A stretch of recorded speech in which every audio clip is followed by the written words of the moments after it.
Selamat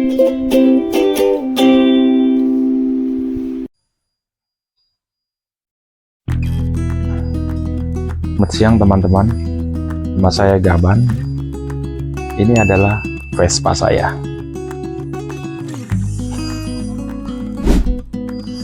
Eksklusif tahun 94. Saya bangun dari rongsokan.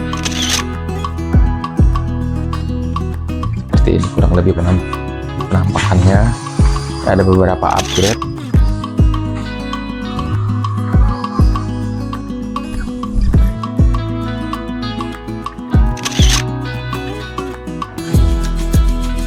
Masih 90%, kurang lebih masih ada 10% yang harus saya tunggu part yang sedang dipesan, di custom di bengkel kawan. Misalkan untuk backrack, ini backrack sementara, ban juga saya mau ganti. Sedikit cerita ya kawan-kawan, saya ini sebetulnya telat untuk bermain Vespa ya, mungkin karena usia yang sudah tidak muda lagi ya, cuman gimana ya, namanya kita kepengen, ya udah kita beli aja. Alhasil karena saya main Vespa baru 2 kali beli langsung ketipu. Ini Vespa yang ketiga, yang 2 tuh udah saya jual, nanti saya ceritain deh. Sekarang kita cerita mengenai Vespa yang ini aja. Vespa ini saya dapat kondisi bodinya bengkok, tidak lempeng, tidak lurus, jadi harus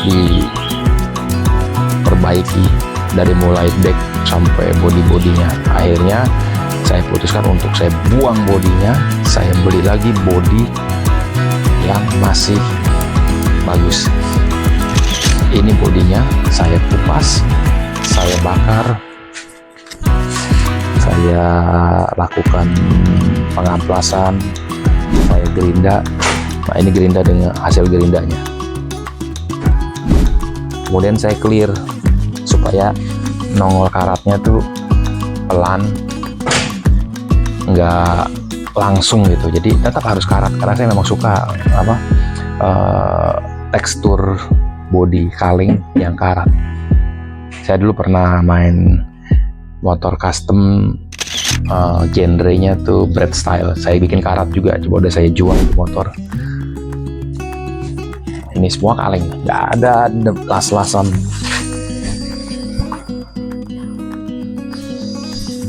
Ya kawan-kawan bisa lihat.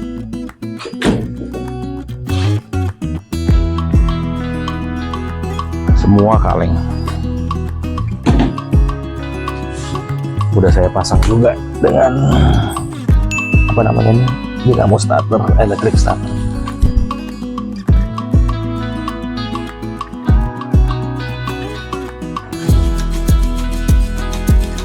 Saya pasang juga rem cakram di depan supaya lebih nyaman saat pengereman.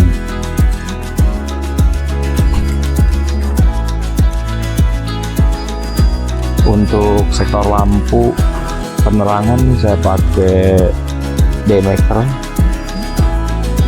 kemudian saya tambah lampu kabut, bisa 2 warna, putih dan kuning. Ini alirannya resto modif ya, saya tuh nggak suka motor yang terlalu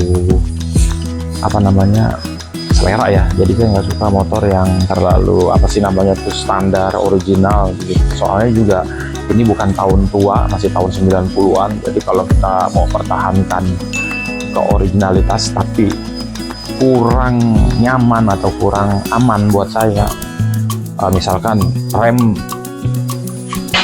masih pakai tromol, aduh pengeremannya tekor banget dah. Apalagi saya ini dari motor biasa pindah ke skuter Vespa gitu, pengeremannya Vespa bagian depannya ampun dah, saya ngeri gitu. Jadi sering tekor karena saya kalau bawa motor agresif banget, nyalip dan lain-lain gitu. Ini nomor masih mati ya, lagi pengurusan pajaknya, lama banget pengurusannya.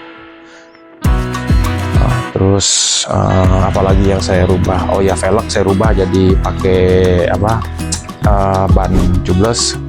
Sebetulnya udah nggak perlu sih pakai ban seraf, cuman nih ban seraf ini tetap saya bawa karena kelihatan lebih proper aja kalau Vespa ada ban serafnya. Namanya juga Vespa, kalau nggak ada ban seraf gimana gitu. Dan ban seraf ini kadang-kadang udah pernah nih nolong orang yang punya, biasa nih teman-teman yang masih pada muda, dia udah nggak bawa ban seraf terus kempes gitu. Pernah nih di jalanan orang lagi mogok karena nggak punya ban seraf, ya saya pinjemin gitu. Nah, tapi setelah beberapa hari dia datang ke rumah, dipulangin. Oke lah, namanya juga anak Vespa, sejuta saudara, kita saling membantu dan menolong. Maklum aja tuh, makanya itu saya tetap bawa. Yaitu mungkin tidak berguna untuk saya mudah-mudahan, tapi bisa berguna untuk kawan-kawan yang sedang kesulitan di jalan. Soalnya saya punya skill dalam permesinan tuh minim gitu, saya nggak bisa bantu. Misalkan ada yang putus kabel, saya untuk ngebantu repot saya nggak bisa saya. Jadi paling saya bisa bantu, punya nggak businya, kalau nggak ada ya saya ada gitu. Atau kabel ini itu, kabel rem, kabel gas, itu kopling saya siap saya bawa. Jadinya lumayan lah bisa nolong orang gitu. Karena malu juga anak Vespa kok ada yang trouble di jalan, saya nggak bantu gitu, main lewat-lewat aja. Itulah salah satu yang membuat saya tuh terjun jadi penggemar Vespa. Walau telat ya, tapi ya seperti saya omong tadi, biar telat tapi lebih baik daripada tidak sama sekali. Ini saya potong nih, emang kelihatannya aneh ya tuh. Kenapa? Nanti karena saya mau pakai ban tahu nih. Jadi motor ini memang adventure. Saya dan istri tuh senang touring tipis-tipis dan camping gitu. Kadang beberapa jalan yang kami lalui itu konturnya tuh ya gimana ya, becek dan lain-lain tuh. Makanya saya konsep motor ini sebagai motor adventure gitu. Tapi Vespa asik kan? Ya, ini hasil resto modif saya seperti ini. Maaf ya kalau norak. Jadi saya kasih spoiler dikit biar nggak kosong banget di bawahnya. Knalpotnya saya pakai big box lokal, tapi oke lah, harga juga nggak murah-murah banget, lumayan harganya. Jadi semua kalengnya. Dan untuk kelistrikan, karena saya udah pakai lampu LED seperti Daymaker ini kan udah beban listriknya udah agak lumayan. Saya udah rubah kelistrikannya menjadi full wave. Saya pakai aki, nah itu kelihatan kan, warna kuning. Kawan-kawan pasti tahu brand apa itu. Bodo amat. Nah, beginilah kalau penampakannya dari bawah. Jadi kelistrikan full wave itu wajib kata montir langganan. Itu untuk ngecek kondisi aki saya pasang juga ini, apa namanya, voltmeter. Terus ada apa namanya ini, indikator suhu, dan bisa buat ngecas HP di sini. Fungsional lagi. Nah, 12,3.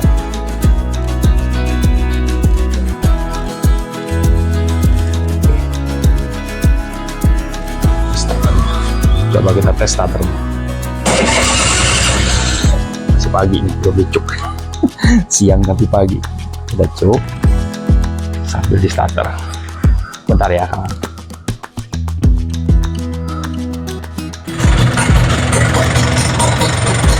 Dua kali starter karena masih pagi. Suara mesinnya masih belum halus. Ini karena saya masih mau ada perubahan lagi. Jadi kan ada kopling atau gigi yang kurang senyawa kalau bahasa teman-teman dari montir-montir tuh, kurang senyawa. Saya udah barangnya udah ada, saya udah beli. Cuman belum sempat ada waktu saya pasang karena saya sedang ada proyek Vespa satunya lagi dilakukan pengecekan dan perakitan mesin juga. Jadi setelah itu selesai baru saya kerjakan Vespa yang ini. Tuh. Untuk kaki-kaki ini saya pakai sok. Teman-teman pasti tahu ini merek apa. Saya nggak usah sebutin lah mereknya. Ini sok sangat di underrated sama kawan-kawan karena mungkin harganya paling murah. Tapi saya penasaran, saya beli. Ada review di YouTube yang menurut saya dia salah gitu loh, bukan salah, kurang tepat dalam menyeting ini ya. Jadi dia bilang sok ini keras. Ya gimana nggak keras kalau dia punya ini nih apa namanya preloadnya masih di sini. Jadi ini dia punya per ketarik ke atas udah pasti keras. Tuh, saya ada taruh komen sih di YouTube. Hanya orang itu saya bilang kalau kamu mau lembek, ya ini preloadnya diturunin, disesuaikan dengan berat badan kita dan hari-hari kita pakai. Tuh. Nah setelah preload udah diturunin, jadi dia lebih empuk, baru kita ini kompresinya ini nih kita setting, kita sesuaiin, baru kita dapat performa maksimal.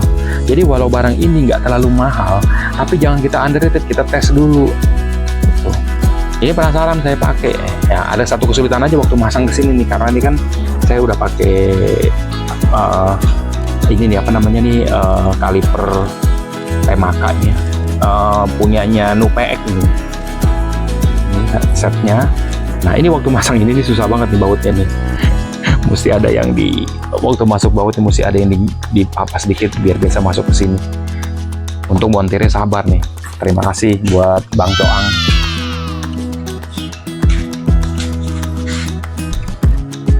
Kalau sektor kaki yang sebelah sini, nah ini teh namanya tromol punyanya NPX original nih, original NPX nih, Grimeka ini. Saya dapat harganya lumayan mahal ini. Buat saya sih mahal, buat teman-teman sih murah ya. Cuman buat apa namanya, karena saya dari motor Jepangan beda ke Vespa, kaget-kaget juga dengan harga-harganya barang-barang Vespa. Ini ada sedikit gesekan di sini nih. Nanti kita cek tuh. Awalnya nggak ada, sekarang mulai apalah minor itu. Ini lampu murah ya, lampu buatan RRC, ban serep bawaan dari velg sebelum saya ganti dengan aluminium. Ban juga ini produk lokal nih. Lumayan enak ini, buatan Surabaya, tubeless, harga medium, tidak murah tapi nggak mahal. Tuh, masih di bawah Maxxis, tapi performanya kalau kata saya dibanding motor Jepang yang biasa saya pakai, ini nih termasuk di antara bagus dan kurang dikit, tapi oke lah. Tapi kembangnya kembang klasik. Kembang klasik nih.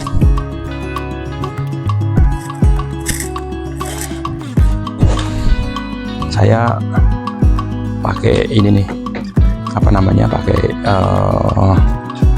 gas spontan, ini merek Domino. Tadinya saya mau beli Tomacelli, cuman kayaknya gimana ya, anak-anak muda pakai Tomacelli, saya mau pakai yang lain dah. Saya dapat ini, lumayan enak, cuman ininya nih, apa namanya, gripnya ini nih nggak enak banget. Bentuknya bagus tapi sakit tangan kita, mesti pakai sarung tangan terus gitu. Saya ganti dengan Daytona yang karetnya empuk, ini punya Jepangan.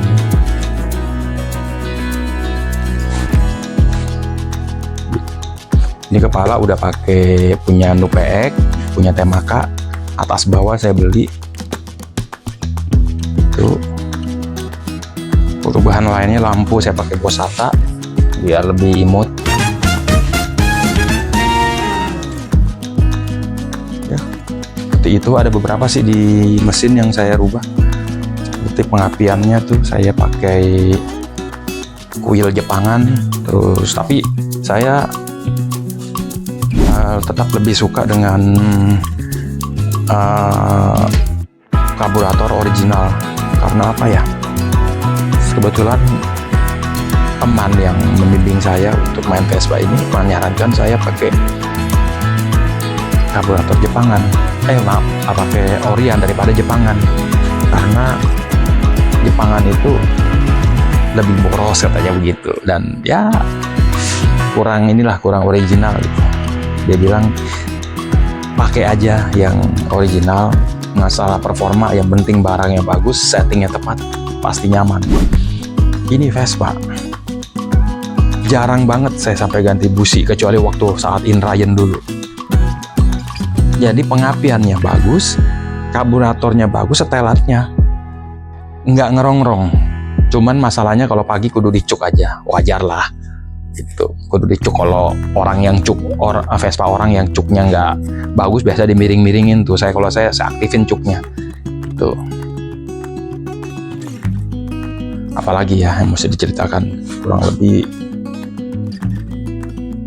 ya cukup ya. Itu knalpot big box lokal, suaranya ada standar, ada racingnya gitu suaranya. Jadi ya agak kencang dikit tapi belum parah lah. Saya pernah beli yang yang racing yang panjang tuh, yang buang kanan, aduh kencangnya minta ampun, malu saya sama tetangga. Ini kalau ini oke lah. Ini video pertama saya mengenai saya bersama Vespa. Masih banyak cerita-cerita saya tentang Vespa yang belum masih banyak. Ya gimana ya, namanya cinta pertama dengan Vespa ini, jadi masih banyak trial and error. Kadang-kadang memalukan juga untuk diceritakan, tapi oke lah, gak apa-apa. Namanya juga hobi. Dulu saya pernah main mobil, modif mobil, terus motor Jepangan, pindah ke Vespa. Jujur saya kaget. Tuh. Satu lagi teman saya lupa ceritain, ini joknya nyaman banget. Tadinya saya mau beli yang branded, yang impor gitu, yang harganya wah banget itu. Aduh, tapi kok saya lihat saya tes kok empuk banget, sampai ininya tuh ambles ke belakang.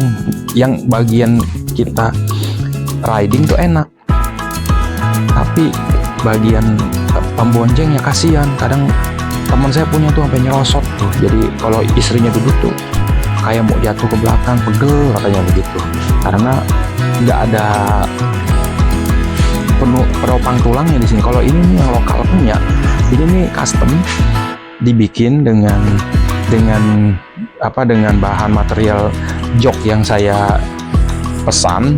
Ini kan dulu saya pernah punya mobil nih, saya pakai material jok seperti ini nih.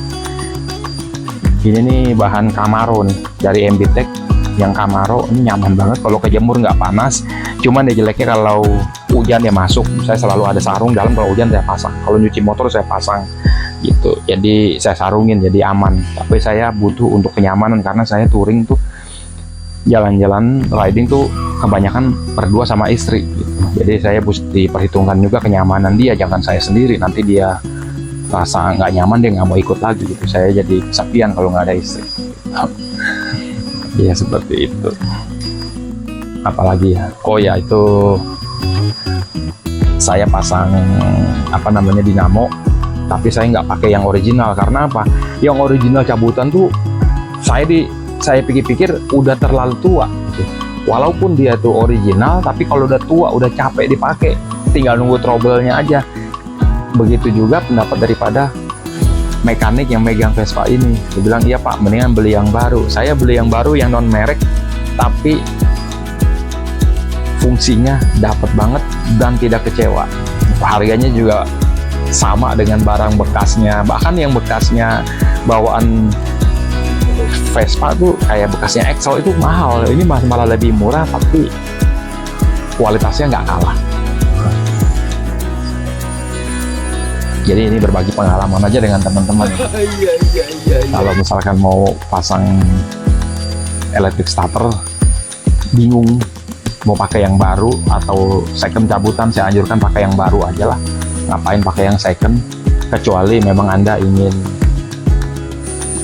dapat apa namanya tuh keoriginalitasnya, bolehlah pakai yang ori cabutan, atau yakin dengan kualitasnya kalau barang ini masih bagus banget, ambil yang original. Saya juga mau yang begitu, cuman saya nggak pandai ngelihat barang ini masih bagus apa enggak, ya maklum lah saya bukan montir itu. Makanya kawan saya itu montir yang megang Vespa ini bilang udah beli yang baru aja, dia saranin yang non brand, bentuknya seperti ini. Oke, saya cari dapat, saya beli, dipasang, oke, nggak ada masalah. Jadi sangat fungsional, nggak perlu capek-capek saya ngengkol gitu. Apalagi ya, oh ya itu spion ini model Stack 6. Saya tuh orangnya tuh nggak peduli dengan gengsi.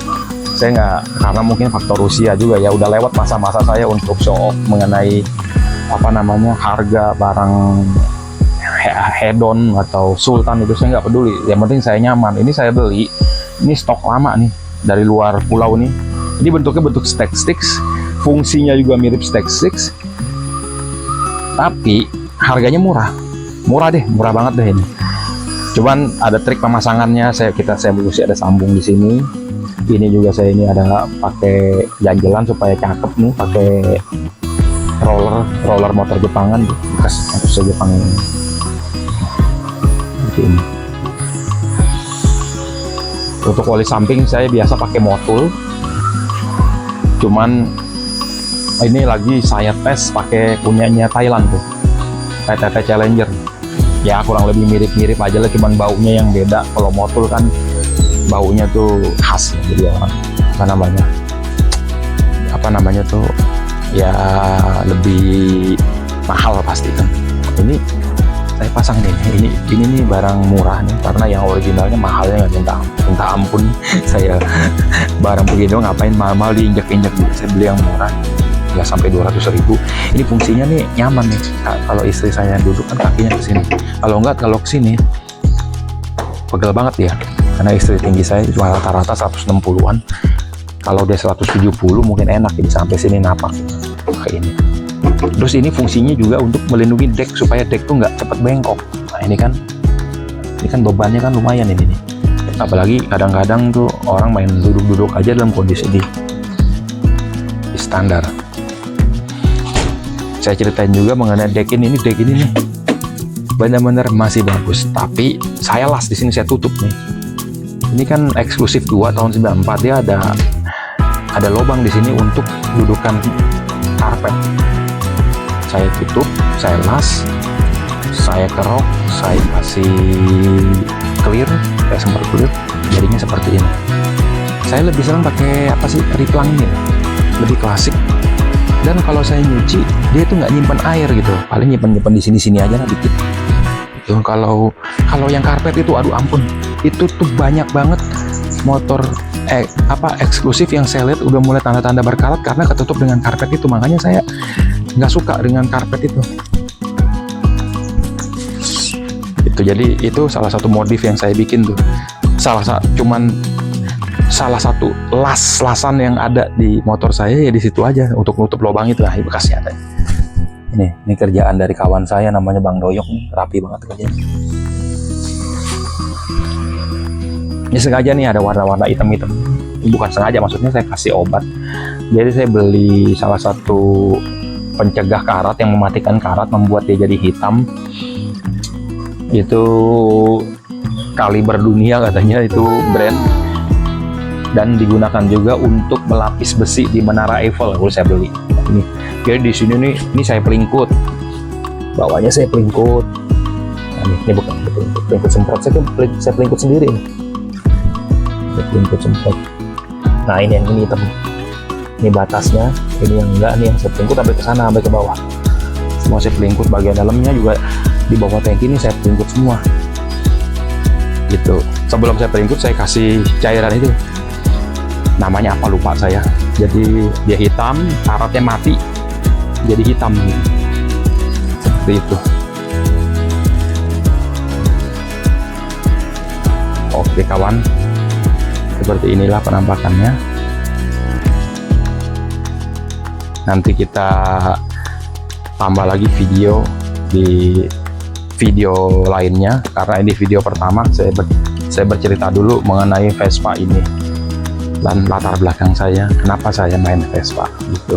Karena dulunya tuh saya tuh penggemar motor Jepang. Saya pernah juga bikin motor custom, tapi akhirnya saya bosan, saya jual. Waktu kita ngebuild itu motor habis puluhan juta. Setelah kita bosen, kita jual. Itu biaya customize yang kita lakukan tidak dihitung sama orang. Akhirnya kita jual motor sepelutuk seperti motor belum dikasih, jadi kerugian kita puluhan juta. Saya juga agak kapok-kapok mengcustom motor lagi karena pengalaman buruk itu. Jadi mungkin itu salah satu daripada membuat dunia custom motor agak lebih low dibanding dulu. Salah satunya itu penghargaan daripada penggemarnya tuh kurang daripada motor customnya itu.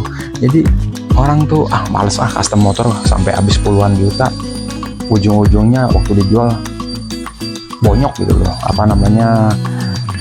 tidak dihargai sama sesama komunitas seperti itu. Mungkin ada juga sih, nggak terjadi kepada saya, tapi sebagian besar seperti itu. Saya udah banyak ngobrol-ngobrol dengan kawan-kawan yang main motor custom. Nah, kalau Vespa ini berbeda lagi. Jadi apa ya pun yang kita pasang, misalkan kita pasang cakram, apalagi kalau sektor mesin tuh udah pakai barang branded seperti Malossi, Polini dan lain-lain gitu, itu tuh dihargain. Jadi jangan heran kalau ada Vespa, ada beberapa orang tuh berani dengan PD-nya tuh dia mau jual, dia iklankan dengan harga 80 juta, bahkan ada yang 100, 150 juta, 120 juta. Jangan kaget, karena apa? Dihitung semua, part-part yang dia pakai itu dihitung semua. Kalau di motor custom kayak gitu kagak dicuekin aja. Paling yang dihitung misalkan motornya harga 80 juta ya, pasarannya ya paling 80 juta, paling lebih dikit gitu. Nah, kalau di Vespa tuh enggak. Itu yang saya salut dengan anak-anak Vespa, mereka menghargai daripada setiap modifikasi yang kita bikin. Seperti itu yang kita pasang di Vespa kesayangan kita, seperti itu. Oh ya, by the way, ini buatan anak negeri. Joknya ini walaupun ini replika tapi nyaman banget. Harganya pun kalau dibanding motor Jepangan ini nggak murah loh. Ini 2 juta ini saya pesan ini, dengan spek yang saya ingin, kurang lebih hampir 2 juta gitu. Seperti itu. Jadi Vespa ini bener deh, kalau untuk jok Jepangan kayak gini tuh murah. Itu aja tuh motor itu NMAX saya tuh udah saya custom pakai latex dan lain-lain, semuanya pakai kulit pakai kulit MBTEC juga, cuman habis 700.000, nyaman. Ini 2 jutaan hampir seperti itu. Jadi Vespa ini benar-benar luar biasa, tidak ada yang murah kecuali Anda mujur dapat barang murah. Kalau untuk part-part sekarang yang ori cabutan lebih gila lagi, harganya sudah mulai melambung. Vespa ini akan jadi motor legendaris yang mahal, nggak kayak dulu motor legendaris yang murah gitu ya. Sekarang ini jadi motor mahal nih. Mungkin yang paling tertinggal untuk Vespa ini, harga paling murah saya liatin di marketplace tuh jenis PX yang tahun 80-an ke atas, yang di bawahnya eksklusif satu. Itu tuh lebih murah karena mungkin faktor daripada body udah banyak yang keropos gitu. Kalau untuk VBB, PTS dan lain-lain, aduh ampun harganya, minta ampun. Kenapa saya beli eksklusif 2? Karena saya pemain Vespa baru, saya butuh performanya, karena kan ini mesinnya kurang lebih sama dengan Excel. Jadi ya untuk dibawa lari lebih enak. Terus bodinya itu masih banyak yang bagus gitu. Kenapa nggak ambil Excel sekalian? Saya nggak suka bos. Kalau Excel tuh di sini ngotak banget, kayak biarpun saya udah tua, saya juga nggak demen motornya kayak bapak-bapak banget gitu. Tapi maaf ya temen-temennya penggemar Excel, ini kan masalah selera. Kalau ini tuh seperti begini tuh miring apa namanya tuh turun ke bawah, ini Vespa banget. Kalau yang Excel tuh kotak begitu. Emang sih joknya jadi panjang, kalau ngeboncengin bawa anak tuh lebih enak, makanya cocok buat bapak-bapak. Kalau saya terang deh gitu, nggak apa namanya, buat saya tuh kurang manis gitu. Nah, apalagi ininya yang Excel tuh gede banget kayak motor Jepang, kayak robot gitu, kayak motor Jepang tahun 80-an Yamaha tuh, kayak robot begitu. Saya nggak, kurang klasik. Nah ini lebih klasik. Kenapa saya pakai yang model NPX ini masih klasik, walaupun dia ini jenis terakhir baru ini kan, masih baru ini tahun 2000-an masih keluar kan. Jadi walaupun dia seri terakhir tapi lebih klasik dibanding Excel seperti itu. Maaf ya teman-teman, Excel bukan yang roasting Excel, memang ini masalah selera aja gitu. Makanya saya beli eksklusif gitu. Saya memang senang PX. Waktu itu saya mau beli PX, itu yang 2 kali saya ketipu tuh, itu dua-duanya PX. Teman saya montir yang megang Vespa saya kasih saran jangan beli PX. Karena apa? PX itu banyak yang keropos. Kalaupun ada yang bagus pasti mahal, susah nyarinya gitu. Karena dia bodinya lebih tipis begitu ya. Saya nggak tahu ya, who knows ya, mereka yang lebih pengalaman. Jadi dia sarankan beli aja eksklusif. Kalau nggak senang sama Excel mah, montir saya sendiri pakai Excel, montir langganan itu. Dia tuh apa namanya, penggemar Excel, jadinya dia pakai Excel. Dia kalau nggak senang Excel beli aja eksklusif 2, ntar tinggal pasangin starter, udah jadi. Itu mirip tuh sebetulnya semua, cuman dia di under spec aja waktu masuk Indonesia tuh nggak pakai starter seperti itu. Tapi udah ada gigi-gigi di magnetnya untuk dipasang starter gitu. Jadi tinggal kita perkabelan bisa starter seperti itu. Oke, saya ikutin aja sarannya dan inilah jadinya. Ini buildernya namanya Bang Coang. Ntar saya kasih fotonya ya di situ. Orangnya ya karakternya unik, tapi cukup banyak membantu saya dia. Oke ya teman-teman, ini video pertama saya. Nanti mudah-mudahan bisa rutin bikin video, misalkan saya lagi riding atau menceritakan modif apa lagi gitu ya. Sampai jumpa teman-teman. Ciao.